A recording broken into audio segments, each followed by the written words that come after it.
नमस्कार किसान भाइयों, आपका अपना YouTube चैनल कृषि दर्शन में स्वागत है। आज हम आपको बताएंगे मेथी की खेती के बारे में, क्योंकि अक्सर देखा जाता है कि जो भी किसान होते हैं उनको खेती के बारे में पता नहीं होता है, सही तरीका पता नहीं होता है कि खेती किस प्रकार से करें। आज हम आपको बताएंगे कि किस प्रकार से आप मेथी की खेती कर सकते हैं। आज हम आपको बताएंगे कि आप मेथी की खेती कब करें, कि कितना लागत में करें और आप मेथी की खेती से आप कितना मुनाफा कमा सकते हैं। तो आज पूरी प्रक्रिया भी पूरा विश्लेषण के माध्यम से इस वीडियो के माध्यम से हम आपको बताएंगे कि आप मेथी की खेती कब और उचित समय में, कब इनके लिए उचित समय है, कब खेत तैयार करें, कितना बीज डालें, कितने एकड़ में तैयार करें और कितना मुनाफा कमा सकते हैं। तो सबसे पहले हम बात करते हैं मेथी की खेती के बारे में, क्योंकि मेथी 30 से 40 दिन में तैयार हो जाता है। इसके बाद मेथी की कटिंग कर मार्केट में बेच सकते हैं। मेथी का रेट मार्केट में ठीक ठाक मिल जाता है, करीब 150 से 100 रुपये प्रति किलो बिकता है। आपको बता दें कि ये मार्केट में जो होता है 50 से लेकर 100 रुपये तक बिक जाता है। हालांकि मेथी मसाला श्रेणी की फसल है। मेथी की पत्तियों का सेवन सब्जी के रूप में भी होता है। जब भी हम लोग सब्जी बनाते हैं तो उसमें मेथी का 2 पत्ता 3 पत्ता डाल ही देते हैं, और नहीं तो मसाले में उसका उपयोग हम करते हैं। मेथी का बीज का उपयोग मसाले में भी होता है। मैंने पहले ही बताया कि मसाले में भी धनिया, मिर्च, ये सब सारा होता है, तो मेथी का भी उसमें प्रयोग हम कर सकते हैं।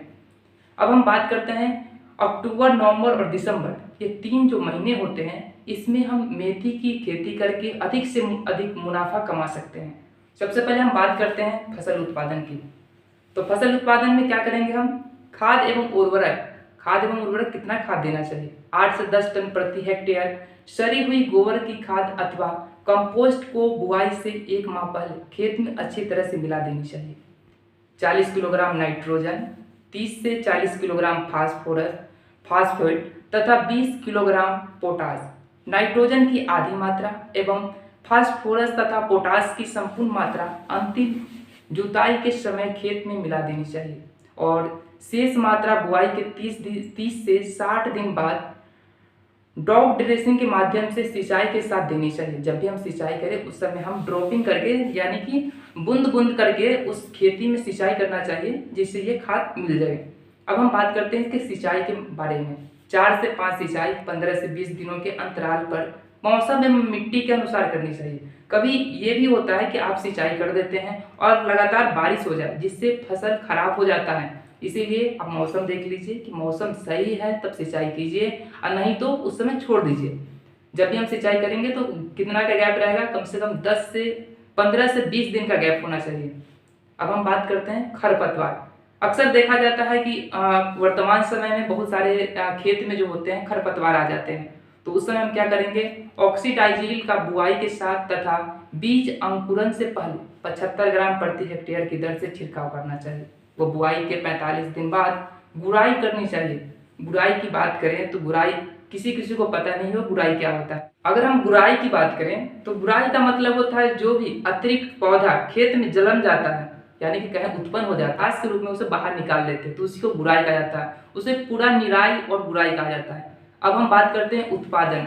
15 से 20 क्विंटल प्रति हेक्टेयर दाना एवं 70 से 80 क्विंटल प्रति हेक्टेयर पत्तियां होती हैं। आपको हम बता दें कि 70 से 80 क्विंटल प्रति हेक्टेयर की पत्तियां होती है, जिसका हम उपयोग सब्जी में भी कर सकते हैं। अब हम बात करें फसल संरक्षण में रोगों की बात। ये अक्सर देखा जाता है कि जो भी फसल होते हैं उसमें कई प्रकार के रोग उत्पन्न होते हैं और फसल को बर्बाद कर देते हैं। तो सबसे पहले छाइछा रोग, जिसमें क्या होता है कि पत्ती पीली हो जाती है और वो धीरे धीरे गलना शुरू हो जाता है, और उसके बाद ये जो फसल होते हैं उसका जो उत्पादन क्षमता होता है उसमें कमी हो जाती है। तो उसके लिए हमें क्या करना चाहिए? 20 से 25 किलोग्राम सल्फर पाउडर का खरीफ फसल पर भुरभुरा किया जाना चाहिए। साथ ही हम आपको बता दें कि या अगर ये नहीं आपको मिले, सल्फर पाउडर ना मिले, तो आप इसमें 0.2% भिगाने वाले सल्फर का पाउडर का छिड़काव भी करना चाहिए। जो सल्फर को जो हम भिगा करके छीड़ देते हैं उसका भी हम प्रयोग कर सकते हैं अगर पाउडर न मिले तो। अगर बात करें तो दूसरी बीमारी का नाम हम आपको बता दें कि माहो या एफिडा, जो काफ़ी खतरनाक होता है। इसमें डाइमेथोएट 0.03% और इमिडाक्लोरोफिड 0.03% का छिड़काव करना चाहिए। साथ ही हम आपको बता दें कि अगला जो ये मेथी की खेती में बीमारी होता है वह तुलासी रोग होता है। ये भी काफ़ी खतरनाक होता है।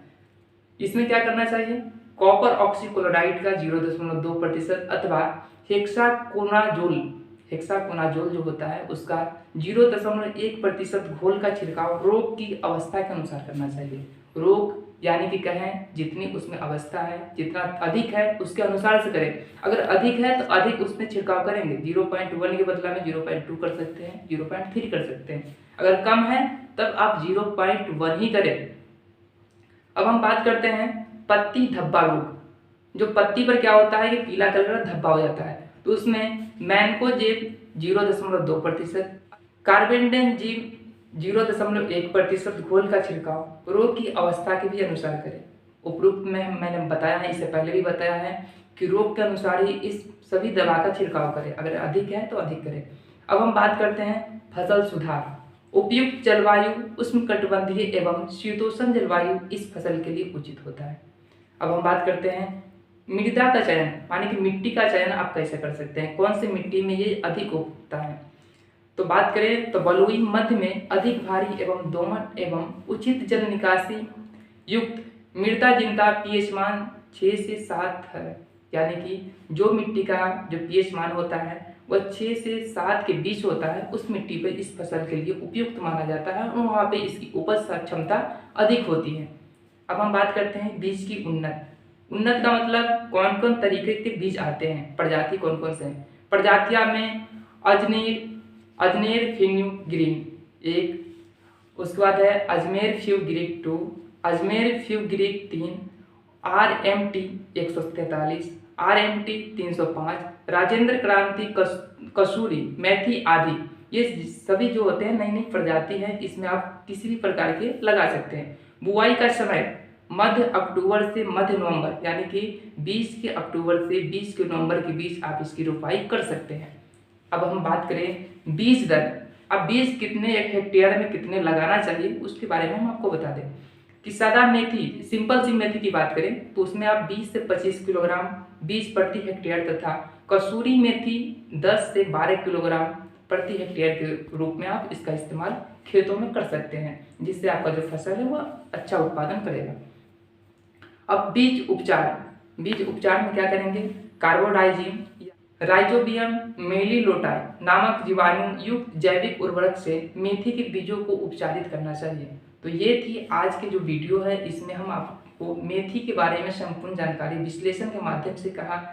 तो इसी तरह के वीडियो हमारे चैनल पर प्रतिदिन देखने के लिए हमारे चैनल को लाइक शेयर सब्सक्राइब करें और साथ में नोटिफिकेशन को भी ऑन कर दें, ताकि आपको हमारे चैनल पर प्रतिदिन एक नई वीडियो, एक नई जानकारी खेती से संबंधित मिल सके। तब तक के लिए दीजिए मुझे इजाज़त।